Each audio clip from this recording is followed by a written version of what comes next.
It's 11 a.m. in Virginia, where control of the state's divided legislature is up for grabs today. If the GOP takes full control, it could clear the way for Republican Governor Glenn Youngkin to implement a new abortion ban in the state.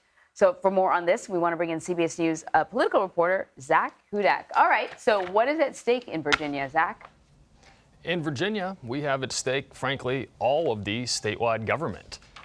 There is a situation here where there is a very real possibility that Republicans are able to actually maintain the General Assembly, flip the Senate, and they will still have the governor's mansion. The result of that is that they can enact really whatever they want for their agenda. You mentioned Glenn Youngkin's abortion ban that he has championed a lot. That's not as extreme as the abortion ban in Florida, where Ron DeSantis has a supermajority in the House and Senate.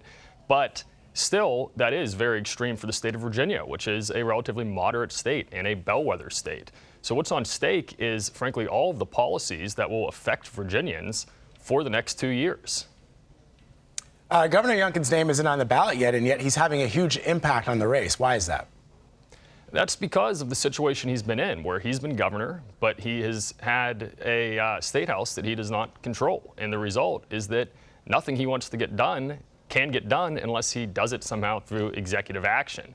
If they manage to win, that's the Republicans, the General Assembly and the state Senate, the result, as I said, will be that Youngkin can push his agenda through. But additionally, the other element is that he will be able to take credit for making this happen. He'll be able to take credit for making sure that the Republican agenda gets through and for energizing the base behind his policies to flip the state house.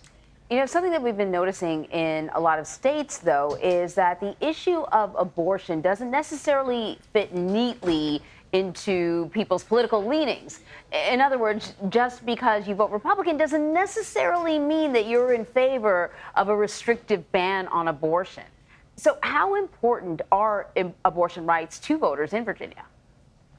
They're important. CBS national polling just showed that it is a top issue for many voters. And particularly with the rollback of Roe, this is an issue that is very real for voters. Even if you're not someone who might be considering getting an abortion, you are likely someone who knows someone who could be in that situation. So this is top of mind, and it's something that affects a lot of these voters, even if indirectly. And it's something that is an issue that's so important to many voters that it's not quite a one-issue vote, but it really can change their mind on a candidate. I think we saw that happen in Pennsylvania in the midterms with Dr. Oz and John Fetterman. John Fetterman was really fighting an uphill battle as he recovered from his stroke, but Dr. Oz went out on the debate stage and illustrated a world where the doctor is a major part of the conversation. Excuse me, not just the doctor. The local representatives are a major part of the conversation with you and your doctor over whether or not you get an abortion. And I think that, frankly, is what killed him there. Zak, as you know, President Biden endorsed 23 battleground candidates over the weekend. What's behind this move, and will that help those candidates, more importantly? Well, I think what's behind it is that the Biden campaign recognizes that this race in Virginia is representative of the country as a whole.